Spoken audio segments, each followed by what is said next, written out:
And Friday. My name is Dobie Maxwell, co-host of Just My Type, the Diabetes Podcast. Joining me, Type 1, the lovely, the talented, the effervescent, vivacious, always in the know, Sami Parker. Hey, Sami. Hey, Dobie. I figured it's only appropriate to give an insulin shot live, Oh, beautiful. No, that's really great to do. Guys, I have COVID and my numbers have just been 300. So I need Dobie to be my friend today. Well, allegedly, you always hear about when the COVID thing came out that people with diabetes were high on the list. And I never got it. I was an essential worker, and I worked at a convenience store, getting sneezed on, breathed on by hundreds, thousands of people every day, and I didn't get it. And I couldn't believe it. I'm a type 2, you're a type 1. They said type 1 is a little bit more vulnerable, and now we're getting it this late into the game. So that's what it is. Anyway, greetings. We are the co-host of the hopefully somewhat popular Just My Type podcast. We totally have a blast doing it. And it is Diabetes Awareness Month, so we're kind of on doing that. We're going to tell our diagnosis stories. Both of us have a very interesting one. Sami got it a lot younger than I did. So how about we let you start out? Because you have a great story, and mine is a little bit weird. And I don't want to taint our audience. We appreciate everybody watching and listening to us. No. All right. So I was diagnosed when I was 12. So 12. I can't believe that. I know. It's been I've known you for a long time, but it just seems so young to me. And we have some of our guests on our podcast are even younger than you. I thought you were young. People at 6. No, they all are really young. I know people that were babies. So I got diagnosed when I was 12 in December of 2012. Because I'm that 2000 baby. And millennial, true millennial. Literally, I was dancing 1 week, 7, or I wouldn't say 7, but 2 to 9. So I'm gonna stop you here just for our listeners that don't know Sami and me. Sami has been a dancer since she was a little girl, so that's kind of part of her life. Just want to bring people up to date on that. So I, from 2 to 9, basically would be dancing 7 hours, and I did that from Monday to Friday that week, and I started losing a little bit of weight, but I was I'm just dancing a lot. I can't keep weight on. That makes sense. And then no offense, you're a 12-year-old girl. How much weight do you have? You don't have a whole lot. You're a young child. Yeah. And then I was in my best friend's mom's classroom, and she was my teacher, and I was drinking 5 cups of water within 10 minutes. And everywhere I went, I would eat enough for a family of 4. So it was crazy. I had 2 hash browns, an omelet, pancakes. Wow. Cookies. It was the whole shebang. I was what? Packing it away, kid. No. So then my mom was finally okay, something's not right. And my cousin has type 1 on my dad's side. So we were going in to check my sister. She had a cold. My mom's you're going in for a bladder infection. And I was I've heard you guys talk about bladder infections for 10 years, and everything that you associate bladder infections with is burning. Burning. I was I don't have that. What? So I went in, and then they told me you have type 1, your blood sugar is 537, which it's so high, but now I've been that number so many times since, from a stress adrenaline resistance. Yeah. But at the time I was oh my gosh, what does that mean? And so, at 12 years old, you're I'm invincible. And then you're oh wait, I'm not invincible, because now my priority is this. And it changes a lot, but it made me appreciate diabetes in a weird way. And I think I'm way more aware of my health, fitness, and everything than an average person.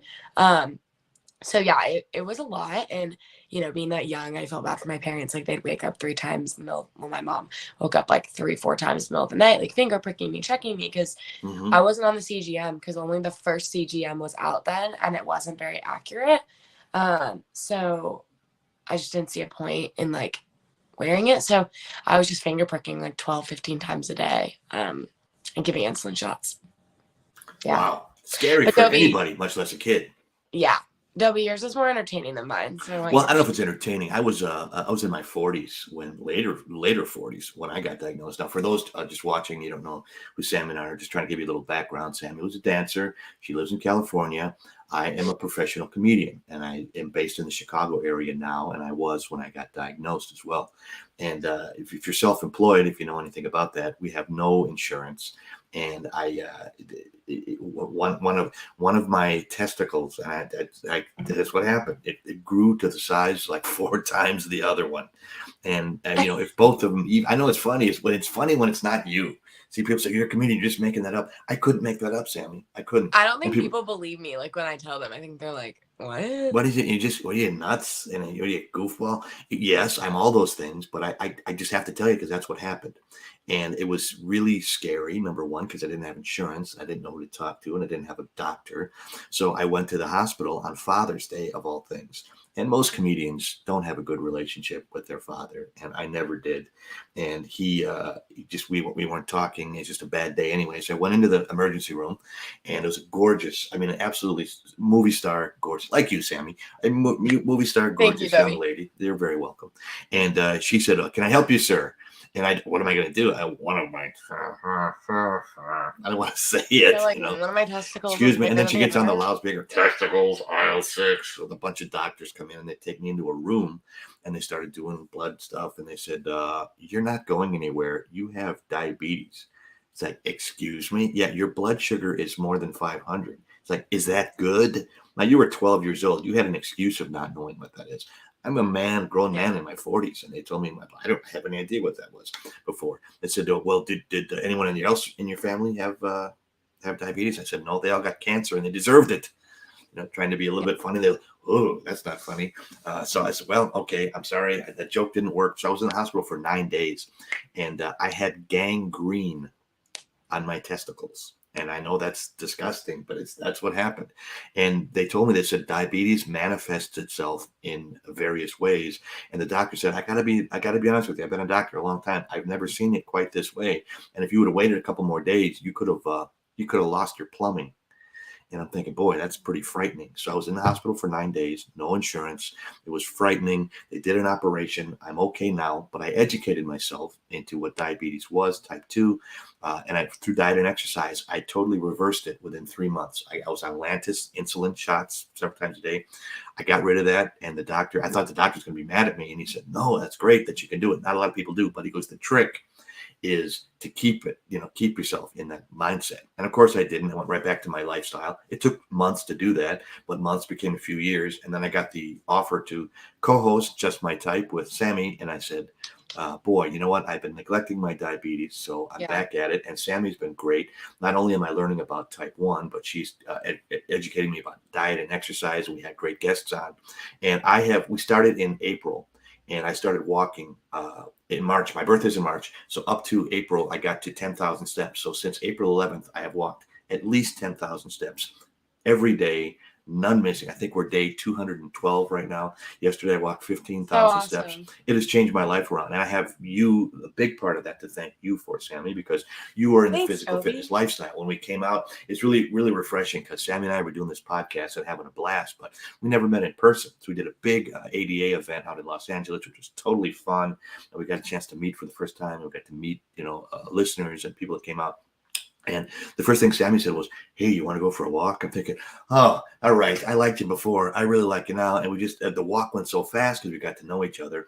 And I think, if you can find a partner, an exercise per, just someone else that has it. And sometimes if there's no one else in your family, like, your sister, who had that, very sweet, she doesn't have it. You do. So I thought that was just a really great thing. So we've really come together, and what we're trying to do is create a community. And we all say on our show, we have fun, but we don't make fun. It's a very serious thing, but we're all humans. We all have down days. Sami comes up with all these great terms. Salty sugars, that's one that she came up with. I thought was really funny. Another one is playing the D card, because sometimes, we have disadvantages and what we can't do.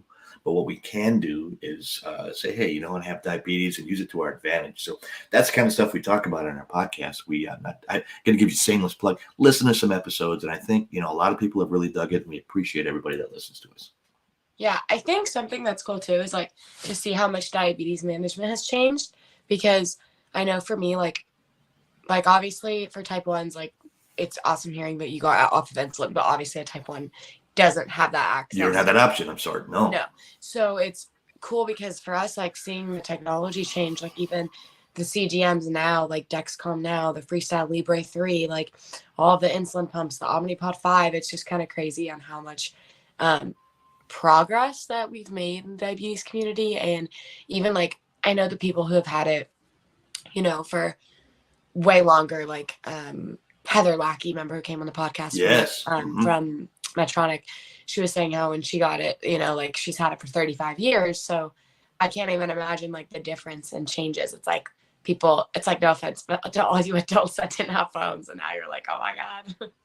Oh my God, it's totally dark ages, you know. Now tell us, Yeah. now you've had it for a while now, but still not all that long. What has the upgrade been in your lifetime? Because it's been several years, but not all that long.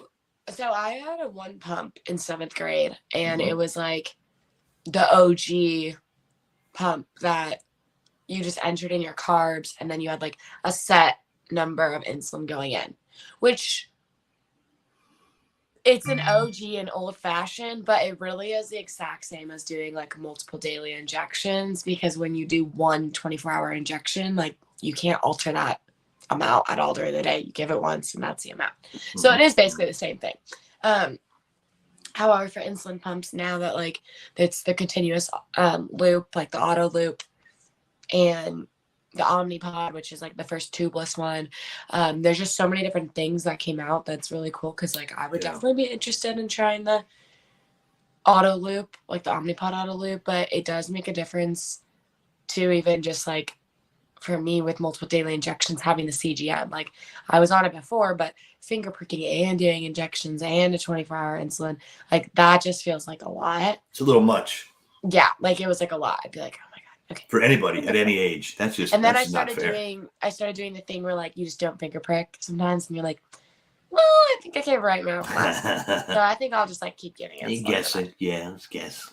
I was like, so that's definitely something that was interesting. But I think for me, like I did try another pump again my sophomore year of college, which I'm graduating now, but my sophomore year I did it and it was great. It was an auto loop, but it wasn't for me. But I love I love my Dexcom. I use it all the time. It's the best thing ever. I still finger prick, but it saves me with my high alarms, low alarms, and all that. So, but yeah, it's definitely, I think diabetes management, it's pretty much stayed the same for me. Like I've never, obviously the tools are different, resources, but I've never like neglected my diabetes. Like I've always been on top of it. So if anything, I just feel like I'm more, because I'm so involved in the diabetes community through like Instagram and the podcast and all of that, I feel like I'm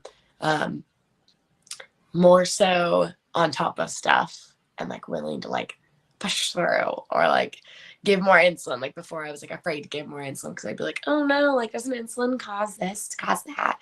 And now I'm like, 10 units, COVID, 10 units. Like, well, COVID has been a big life changer for people with diabetes. Now, I think the one thing that we talk about a lot, whether it's type 1 or type 2, and we hype about it, diet and exercise. And those are the two things. And I'm really fascinated that you chose a plant-based lifestyle. So for anybody that's listening, because I know we have a lot of new listeners, what was your impetus to get there? How did it go for you? How do you like it now? Because I'm fascinated by the whole thing. So the reason I went is because I was insulin resistant, which if people don't know, insulin resistance means your body's resisting insulin. So the insulin's going, like you're pumping it in, but the receptors just aren't recognizing, which isn't allowing glucose to go into your cell. Right. So it causes high blood sugars. So I was like at the point where I was like, oh my gosh, I have been insulin resistant for like 3 years. I don't know what to do. And I can't figure it out and I can't do this any longer. So I found this method called the Mastery Diabetes Method, and it's to reverse type 2 diabetes and basically decrease insulin for type 1. And so it's a whole food plant-based approach, oil-free. And yes, when I got to eat, obviously it's inevitable and I have oil. But when I'm cooking, I do not use oil. And it's like really nice because I just eat a lot of fruits and vegetables and all of that. So that's kind of where I'm at, and I love it because before I couldn't eat potatoes or beans or rice or quinoa or fruit and all of that, but now I like love it and I enjoy it.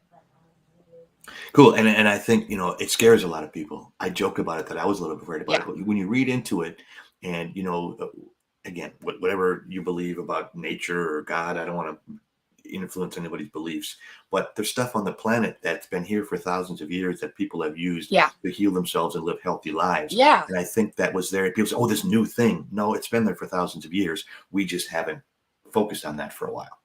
Yeah, and I think even for people with type 2, like the whole point of it is actually to reverse it. So a lot of people with type 2 have completely reversed it, where they don't have to worry at all, and they're eating tons of fruit, tons of potatoes, vegetables, and it's awesome. But it's funny because, you know, there's always that continuous argument of, well, should I eat low carb or should I eat high carb? It's like, it's got to be what works for you. For me, it works for me to eat high carb, plant-based. It just does. But like low carb is not my friend anymore. It makes me more insulin resistant. And I think like figuring out how it works for everybody. Like, Dobie, what is your like daily eating routine?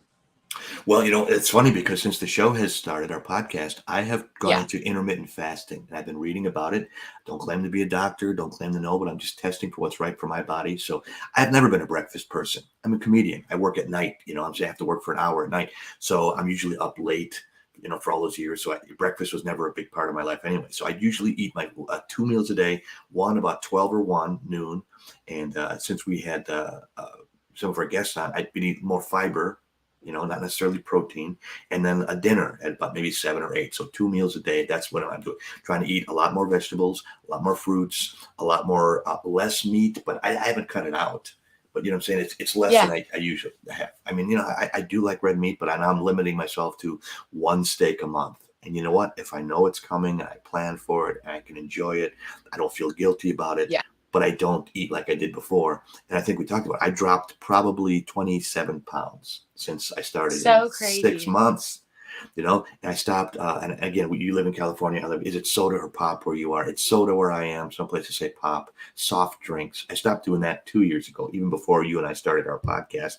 And that has been fantastic because the chemicals in it or the high fructose corn syrup is bad. So I think it's a daily undertaking for all of us. Doesn't mean you can't have a treat once in a while, but you got to think, you know, there's someone said, you know, the holidays are coming up. It's not what you eat between Thanksgiving and Christmas or Christmas and New Year's. It's what you eat between New Year's and the following Thanksgiving, 9 or 10 months, not just a few days. Well, I'm just going to have a Diet Coke and everything's going to be okay. Now you like Diet Coke. We joke about that.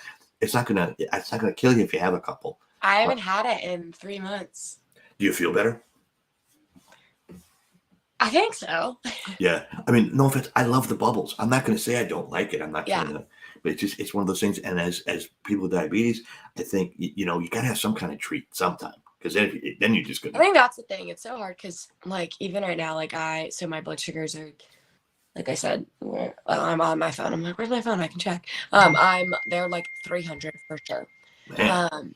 But it sucks because even right now, like, I'm like, okay, well, not like a treat is eating, but right now a treat is eating kind of because I'm like, I need food, but I'm so high. So it's even like my dad brought in this like leftover of a smoothie.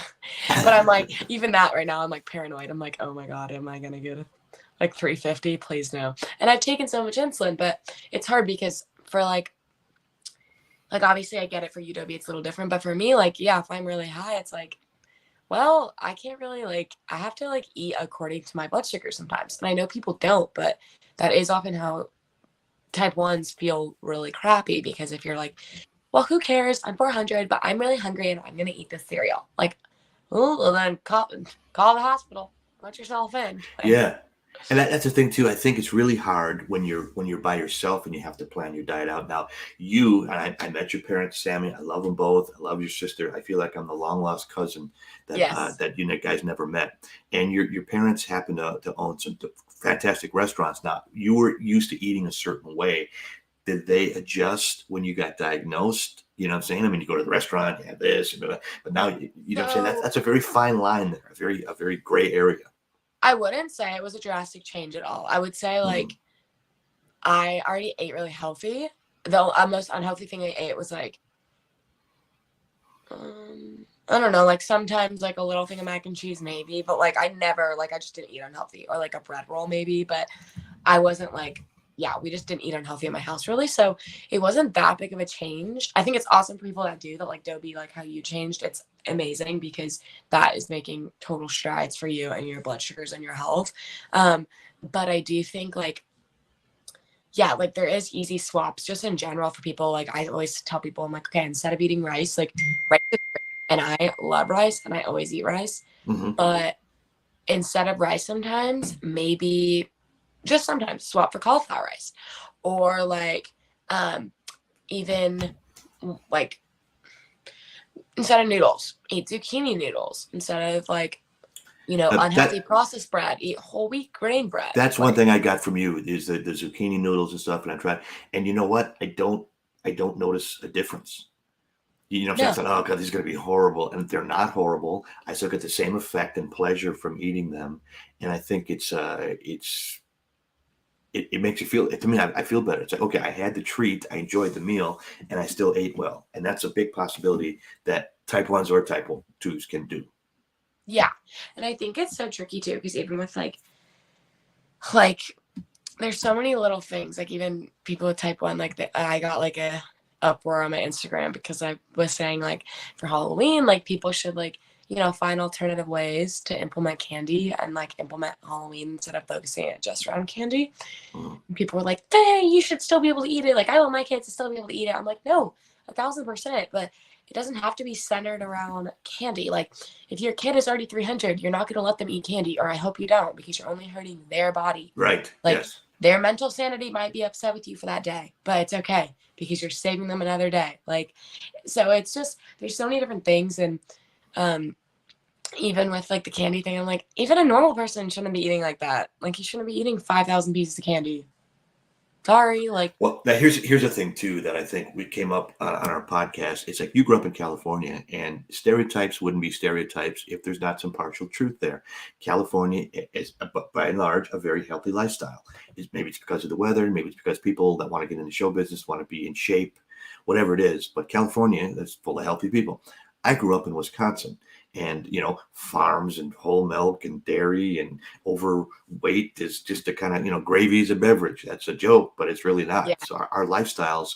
I lived in California for a while, and I noticed it was a completely different lifestyle. So what a kid feel. That's why I wanted to ask you that, because what you feel at home an adult, as an adult, it goes back to your childhood. It does. I don't care who you are. So Oh, God. you'd Yeah. have a hard time going into my world, but I came from Wisconsin. It's like, it's like, oh, it's a whole different thing. Nobody where I come from eats like this. Yeah. Well, that's why even like with people with type 1, I know like I'll talk to type 1s, and this is just in general, but it's funny hearing how different people manage type 1 across the country. Because like type 1's such a, like so many jokes can be made because it's just like your insulin just doesn't work, or you go from 70 to 500 in an hour. Like so many Yes. random unexpected that you're just like, cool. And everybody reacts differently in different parts of the country to it. And that's what's funny. Like I know some people, and they try to make it so like it's okay. Like they're like shy with it or timid, and like that's not ladylike. Just like put all your needles down because you're having insulin. Like go to the bathroom. And like California, it's just like, yeah, this sucks. Like I've been 500. It like won't drop down. My hormones are up. Like, or you eat something and you're like, my insulin's like water. It's not even working. Or like, I was up all night, night sweats. Like, I need to learn how to split bolus, give insulin before, give insulin. Like, there's just so many things that, and I'm just very like out in the Mhm. open. Like, I'm showing everybody everything. Like, but it's just funny. It's different depending on different areas of the world. Well, the words got to get out. So we appreciate events like this and people for having us. Yeah. And we want to just kind of spread the word out and be, hey, we're people. We live with diabetes. We're not these freak robots, zombies, outer Yeah. space, alien, wacko weirdos. And sometimes that's a little bit of an exaggeration, but it really isn't. Talk about that. I was somewhere in the Midwest, and somebody at a restaurant, one of the workers was taking an insulin shot, which I knew what it was, and just two ladies at the counter were looking over and saying, "Oh, look at the guy! He's shooting drugs right in the open." They thought he was doing heroin. Yeah.